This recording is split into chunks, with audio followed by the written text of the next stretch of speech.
the Celebrate Women on their self-love journey, where we share our stories about how we overcame past trauma and where we are now. Welcome to the Queens Talk, Queens.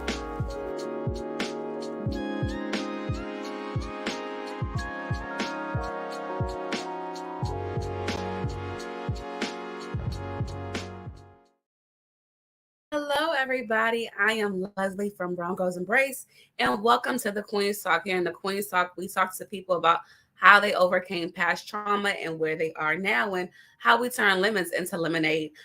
Tonight, we have a special guest with us. She is a girls mentor, and she's doing a lot of things to help the community to kind of overcome different things like she did.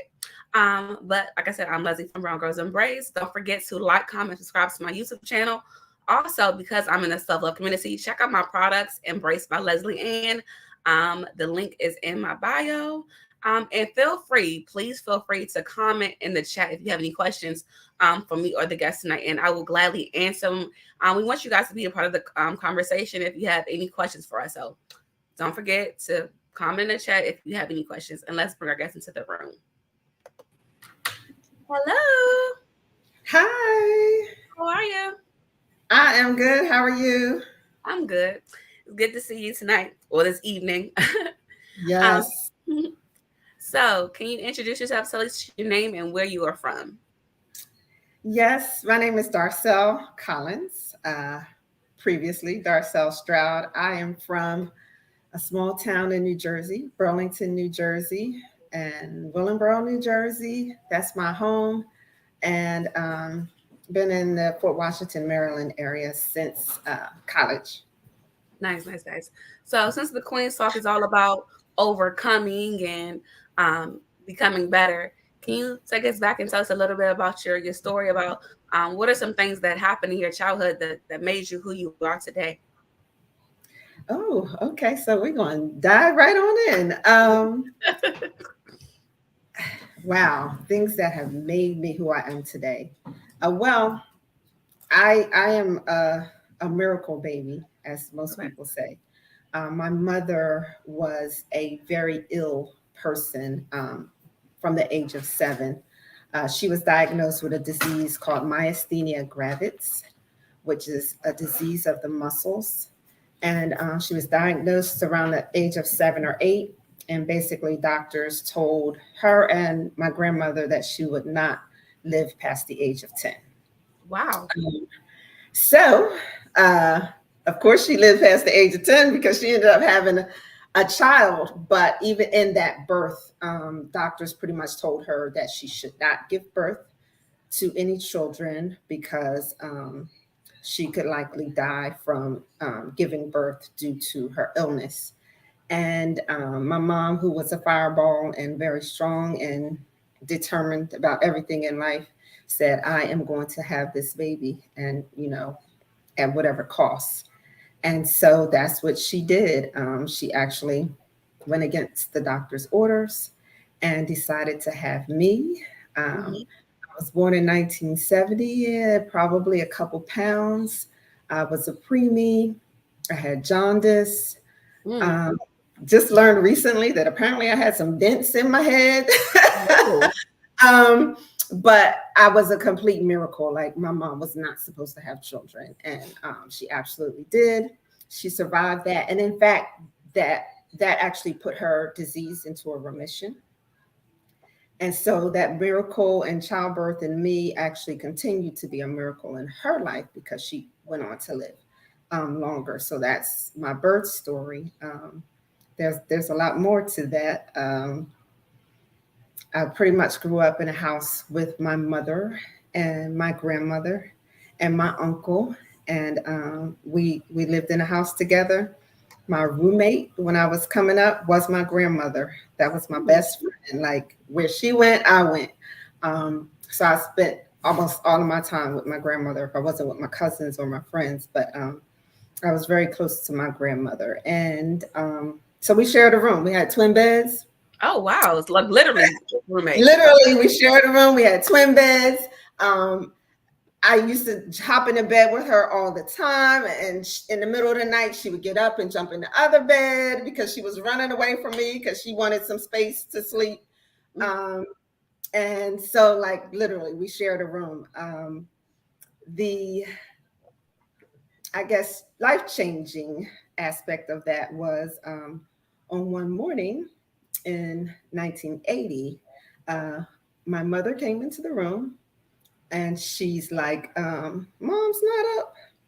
No, grandma was the first one up in the house, cooking breakfast, hot breakfast for everybody, and just the active one, first thing in the morning. So mom came in the room and was like, Mom's not up, and then proceeded to go to the bed and say, Mom, wake up, Mom, wake up, Mom, wake up, and then proceeded to scream and holler because Mommy didn't wake up. So my mother and I were the ones that found my grandmother deceased in her sleep in 1980. And I think I was 10. 1980, I was 9 going on 10. So that was pretty traumatic. I learned later in life that I was the one that kind of had it all together. My mom, I literally see her on the floor, on the corner of the bed, just totally losing it and screaming and hollering. And then I was the one that went and got on the phone and called 911 and called my family members and let everybody know what was going on.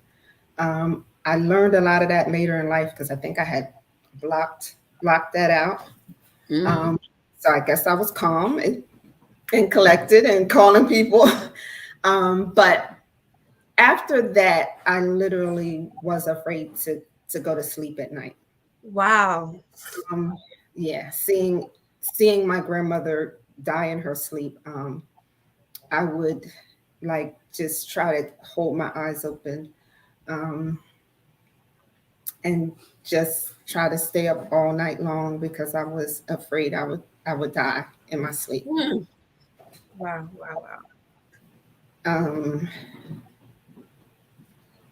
So that's one thing. Yeah. I want to share with you one thing we have similar in common. When I was 9 years old, my father committed suicide, and I was the daddy's girl. And so we were both the same age, losing somebody that was very close to us. And I'm an only child as well.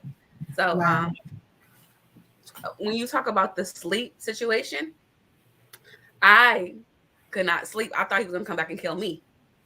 Like, why'd you kill yourself? So, so I wanted to share that experience. Is like, when you experience something like that at a young age, it stick with you throughout life. And that's why we're here today. Absolutely. Yeah. And in fact, I'm still learning and to deal with that trauma because apparently I didn't. But so my grandmother, who was my mother, my best friend, passed away when I was 10. Then a few years after that, my mom was at work and had a seizure out of the blue at work, and they rushed her to the hospital, and she had a brain abscess. So it was touch and go with that as well. I really don't talk a lot about that time because it was a really hard time. I really talk a lot about the myasthenia gravis and later in life, but I really hadn't talked a lot about that. But she had a brain abscess in which she didn't have control of herself. She didn't have control over the things she said. And just the visits to her in the hospital at the age, I think I don't know, 12, 11. I really don't even know. Just pretty difficult to see as a young kid. But God, we watched her miraculously have brain surgery, and she lost feeling in her left side and her left hand. She never really regained that back, but the surgery was a success. She walked away from that healed and back to herself. So we witnessed her, um, of course, defeat death again. And so from there, um, she didn't get sick again until I was around 16. And that was when she started having complications with her lungs as a result of the myasthenia gravis, and had complications with breathing and was on the lung donor list. We went to go see her on Saturday, spent time with her on Saturday, got up Sunday morning to get ready to go to church. And we were going to go, of course, back to the hospital after church. And we got the call on Sunday morning that my mom had passed away. That was in February of 1988, my senior year of high school. I was 17 at the time. And it was pretty crazy. So yeah, between when my grandmom died, that's when I got closer with my mom, because it was me and mom at that point. And so I felt like I lost a mother twice, you know? Yeah. So yeah, that's. I can imagine how things was on you as your confidence. Like, I'm a child. I'm gonna do this. Why me? Why is this happening to me? And you might see other people around with their mothers and their grandmothers, but you're without. I can imagine what it did to you mentally. Yeah, it was definitely a challenge. But the crazy thing is, like, what I heard all my life was, Darcel, you're so strong. Darcel, you're doing so good. Darcel, like, wow. And, I just felt like, okay, I'm strong, I guess, maybe I never was able to really show how broken or how, how traumatized I really was. I just kind of moved on with life, and kept functioning, in whatever way I could. And so, why I say that recently I'm learning about my trauma is the pandemic. The pandemic actually kind of brought to light some of the things that I had been dealing with in my trauma in my childhood, because the killing of Black men, the shootings of kids, all of the death that was happening like so frequently, like death was holding me. Like I literally would be in the house during the pandemic, afraid I was going to die any day, afraid like literally I would breathe and die. And so those things that were happening in the world and seeing how many people dying every day, like really put me into a different place. And I ended up calling a counselor because I'm like, Thank you. This can't be right. I'm crying. I'm seeing stuff on the news. I'm thinking I'm going to die every day. I'm like, this can't be right. And so my job has an employee assistance program where you can call and you can get free counseling. So I called them up. I'm like, this can't be right. So I'm glad I did. And what they really showed me was I never really grieved. What I learned through that counseling. Yeah. So I'm grieving for others because I never grieved. Oh, wow. The connection. The connection. I never grieved my mother. I never really grieved my grandmother. And so it's coming out in other ways. And so then the question at the end of my free 6 sessions was, do you want to deal with this? And I'm like, I don't know. I'm doing okay. I don't know if I want to go down that road. So I'm still not sure. Yeah, it's a lot of unbagging. When my father committed suicide, I didn't get therapy until I was 24. And that's because I was having problems at work. Like I was angry, I was lashing out, and people were like, why is this Black girl so angry? So it was just like if I wanted to stay functioning in the work world, I had to get therapy. And once I got therapy, it felt like a weight was lifted off my shoulder. And it felt like, okay, I can breathe now because what I was going through wasn't normal. Like, Right. Right. trauma isn't normal. Like, Right. that's not how God created life for us to be, is, you know, bad things happening like that. And I wanted to ask, who was taking care of you when your mom was in the hospital?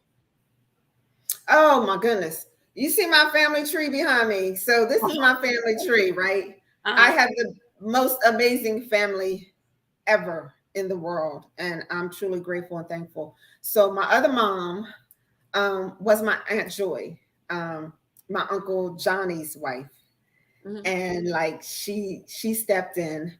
My Aunt Brenda, like when my mom was in the hospital, I would go stay with my Uncle Eugene and my Aunt Brenda to, like, I finished up school. When my grandmother passed away, I stayed at their house to finish up school in Burlington, and then we moved to Willingboro. But at that point, when I was living in Willingboro and my mom was in the hospital, my dad was there. So, you know what I'm saying? I was home, but the one that I called on and cried to and cried with was my Aunt Joyce. Okay. That's good that you had somebody that, because I was like, was she going through it like kind of alone? Like her mom was in the hospital and she was at home, or?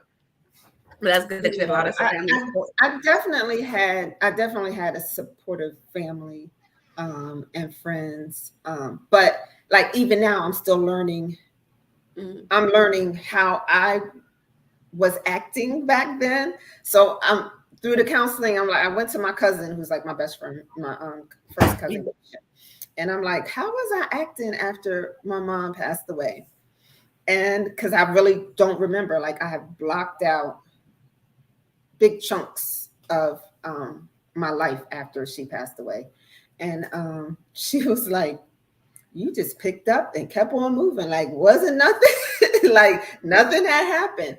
A few of my friends said that I was going around saying, like, she's not dead. She's just sleeping. So I was kind of like a denial Mm-hmm. for a while. And getting ready for college, graduating from high school, just like moving on with life, and I guess being strong, as they say. Um, Yeah. I can sometimes when you don't want to address things, you act like it didn't happen. Like, oh, let's just act like it never happened, and that's what we do in the Black community, is kind of sweep it under the rug. mhm. Yeah. So after you buried your mom and you went to counseling and everything like that, what was next? Like, was that like the trauma, and like I know you said you mentioned something when you met your husband and you didn't know that she was capable of love. Like, can we get into that? Yes. So, all Oh, and I right. want to address one of your comments. She said, "Hey, Miss Darlene Collins." Okay, Darcel Collins. Hi, Dallas. Thank you. All right. So let's backtrack a little bit. So I have this thing, right? When people talk to me about, I guess I categorize. I have fathers, dads, and daddy, right? That Wow.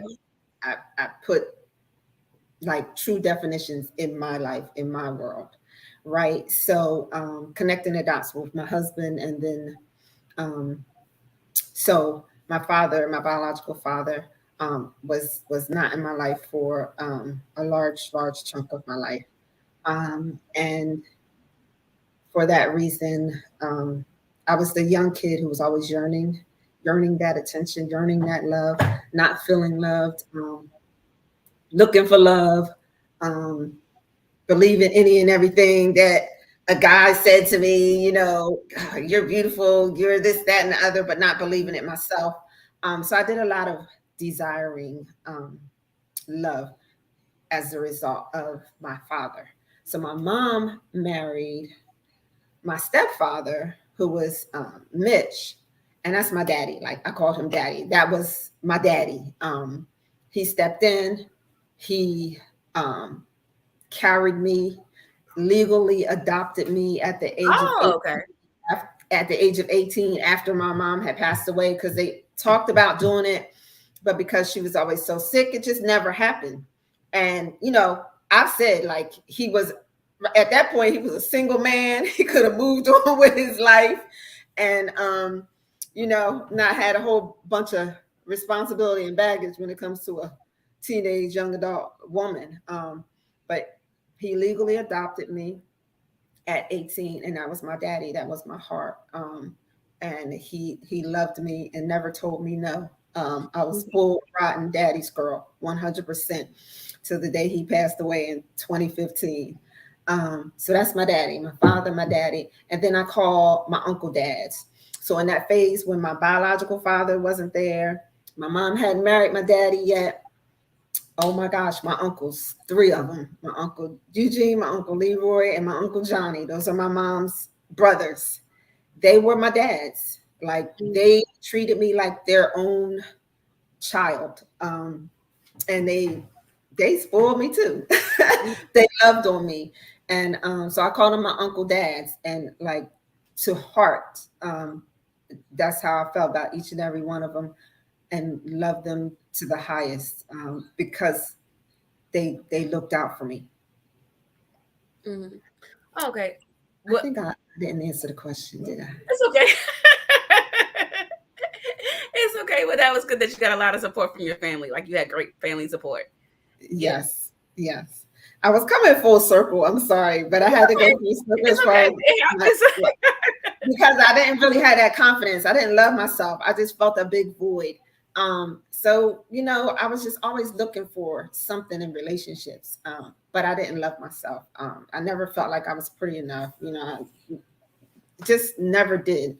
And then I met my husband now, and what changed, or what he helped me with, was like, he absolutely made me feel loved for being me. Constantly, told me how beautiful I was, constantly just treated me like royalty, and still does, just constantly looked out for me, cared for me, and just constantly told me, how great I was. And I'm just like, is he just tripping, or what's going on? And over time, I finally started to kind of believe what he was saying. And I say it didn't really come full circle until I was in my 30s. And I really believed what he was telling me, and really believed in myself, and loving myself, and believing that I am fearfully and wonderfully made. So between him and then my faith walk with God and growing and maturing, I really didn't get to that point until I was in my 30s. Nice. That's wonderful that you found it. And I know we want to get into this mentorship, but with everything happening with the childhood and losing your grandmother and your mom and not really having your dad there, I want to talk about Fuel for Life, because you kind of lost your fuel when you lost those people. So how did you create Fuel for Life with your mentorship program and everything like that? Yes. So because I didn't love on myself at a young age, right?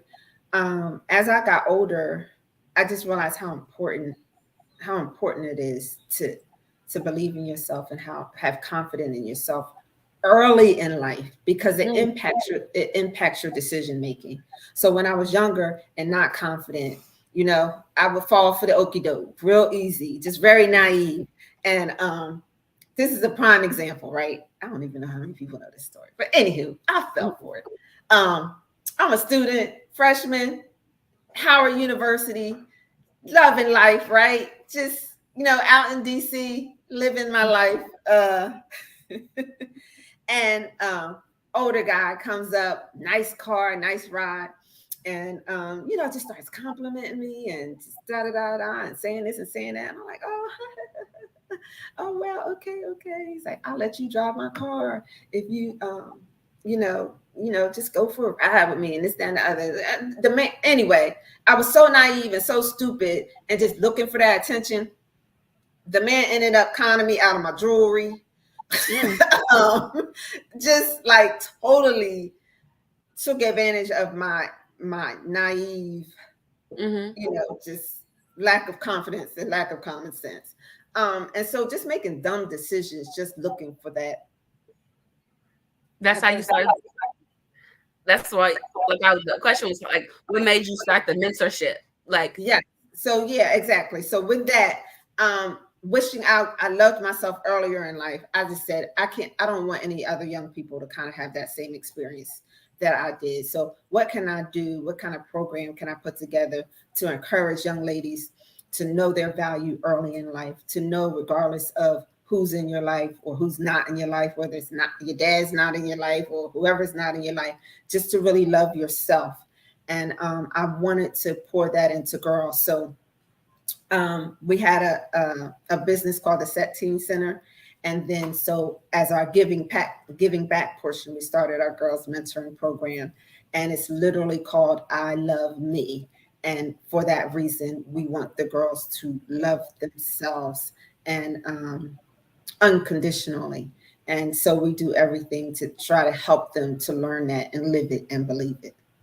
so when you launched this business, like, were you nervous about launching it or getting responses or finding people to mentor? Or how was that with launching it? Did you do it by yourself, or it was you and your husband, or how did that work? There Because I was know actually there was four of us. It was a joint venture. The okay. girls mentoring program was definitely a passion that was near and dear to me. So it was an extra piece to the business. So we definitely had the support. Um, Getting people to volunteer was always a challenge. It still is a challenge. Um, it was tough to get people involved, but the ones that were committed and the ones that were there, they were there, and we appreciated them, and that's the case even today. Because time is valuable. People have um, a lot of things on their plate, and so giving time and dedicating time to youth is a Mhm. major commitment. It is. Running any business, like even having a podcast, asking people to volunteer their time is a lot. So when people do show up, it's just like, okay, it's like giving me fun food. Maybe I can do this. But were you ever discouraged? Like maybe I shouldn't do this because I'm not getting the help that I need, or how was Oh, that all the time. process? All the Mm-hmm. time, all the time. The enemy tries to come in through the back door in your mind when things aren't going right to say, why are you doing this? Like, people don't appreciate it. Um, you could be sitting down with the remote, relaxing and not doing any of this, and oh, that's constant. Mm-hmm. But literally, when those thoughts come into my mind, God sends a message, a person, something to totally knock that thought out of my mind. It's almost instantly. So I appreciate God for just kind of shocking me back to my reality, so that I know that I'm here for a reason, I'm here for a purpose, and we just gonna keep doing it regardless of the negative, the challenges, and we just gonna keep pushing because it's for the young people. Mm-hmm. And how long have you been doing this mentorship program? So we started back in 2006. Mm-hmm. And we probably took a year or two off in between when our teen center closed down, but then started it back up. And I've had the mentoring program pretty much that entire duration. And so we just added a couple more pieces to it. So we're doing And can college you? trips. I wanted to say, can you talk about the different pieces? Like it's a lot to your mentorship. It's not like a regular mentorship. Can you talk about the different pieces that are under your mentorship program? Yes. So we're a 501c3 nonprofit, and it's called Fuel Incorporated. And so Fuel Incorporated basically is a nonprofit organization that wants to impact all youth and all teens. Um, and so the girls mentoring program is one component. I'm working on, Lord willing, launching a boys component because parents that have daughters and sons are like, my sons need something too. So we're working on prayerfully launching that soon. We also have hosted family summits where we have different workshops for every aspect of the family, couples, teens, single people, single parenting, mixed blended families. We've had workshops, and prayerfully we're going to get back to doing those. We also do our college tours. We actually just did one this past Friday. We took some students to Morgan State and Howard University, and just want to do different things to show the young people it's just, you know, a lot that you can do and somehow make an impact. So we stay pretty busy. Yeah. This is the one question I want to ask you, and it might be off the grid a little bit. If when you were going through those situations with your mom and your grandma, um, how would you feel that this mentorship would have benefited you back then? I I think having something formal and consistent would have helped me in that and how to just navigate my emotions, Hmm. how to navigate just life, because I was just so young when it all happened. And, you know, my dad would just say yes to everything. You know, even though I would do stupid things and cost him a lot of money, you know, he just pay for things and keep it moving. So I just think it would have given me um, better guidance. It would have afforded me an additional ear where I felt like I could really share any and everything. Because sometimes we don't really share everything with our parents or even our close family. Um, so I know it would have helped me and just definitely guided me through day to day life Yeah. decisions. And I asked that question because, um, like us, like we've been through trauma and we want to help others. And you don't get a lot of that. Like we want to turn our trauma and help somebody else who might be having a similar situation as me. And I think that's what we need more in the Black community is reaching out and helping others so the world can be a better place. And that's great that you have this mentorship program that, you know, helps young girls deal with their emotions, like you said, or have a hard time talking or don't have nobody to talk to at all. Like, or maybe they not want to share what they went through with their boyfriends, with their parents, maybe with somebody outside of the family. So I think that Exactly. it's beautiful that you have provided this space for young women. Can you tell me some of the benefits that you saw that like a I know one time you were saying that you helped somebody, a young lady was like a model or something, or do like a model walk or something like that. Hmm. So we have, well, over the years, of course, several young ladies have come through our program. There was a young lady who recently graduated who was my mentee, and her name is Miss Jalen. She literally grew up in I Love Me. Her mom was one of the original mentors, Miss Janae. Shout out Miss Janae. And so when she could barely even walk and talk, she was with us. And so she grew up in the program and became a part of the program. But I've literally seen her grow from a little girl who, you know, just struggled a lot, you know, didn't have a lot of confidence, um, and, you know, just really struggled in some areas, and just able to spend time with her, have those real conversations with her, cry sometimes. Um, I feel like I had a conversation with her recently, like in the past 4 or 5 months, and her conversation is different. Her Mhm. demeanor is different. Her talk is different, and you literally see the transformation. And those are the times you just say, "I'm glad we did what we did."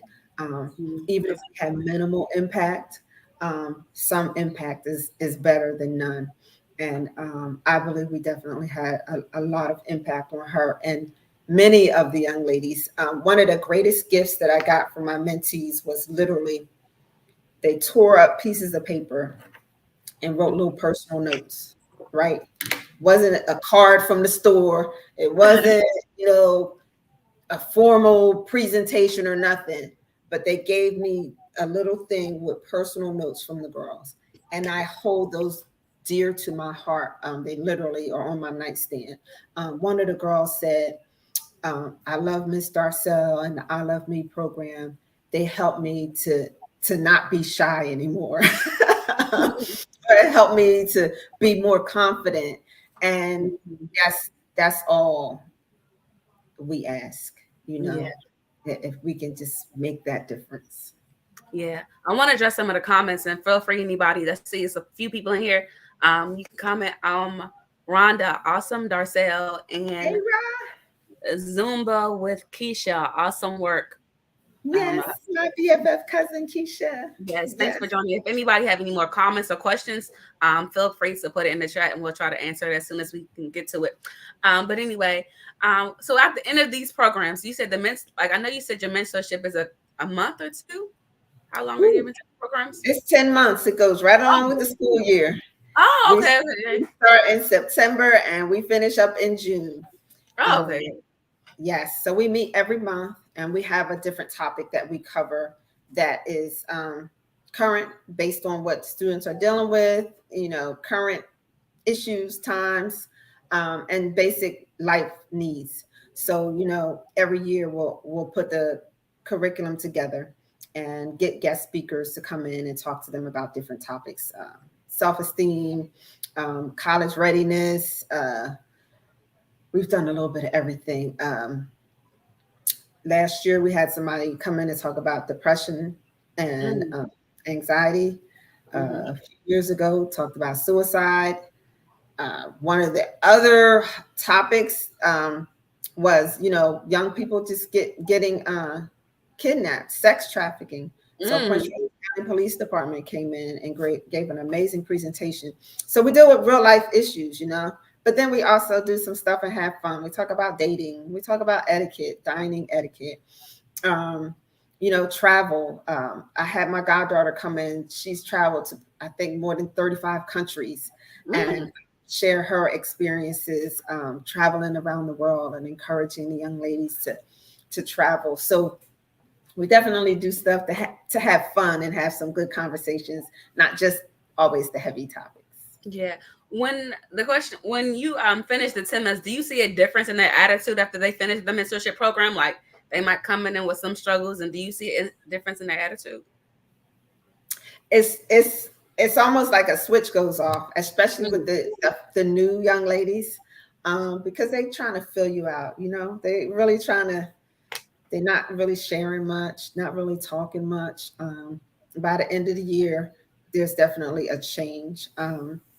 You see it, but it's been a challenge, honestly, the past few years because we were in the pandemic.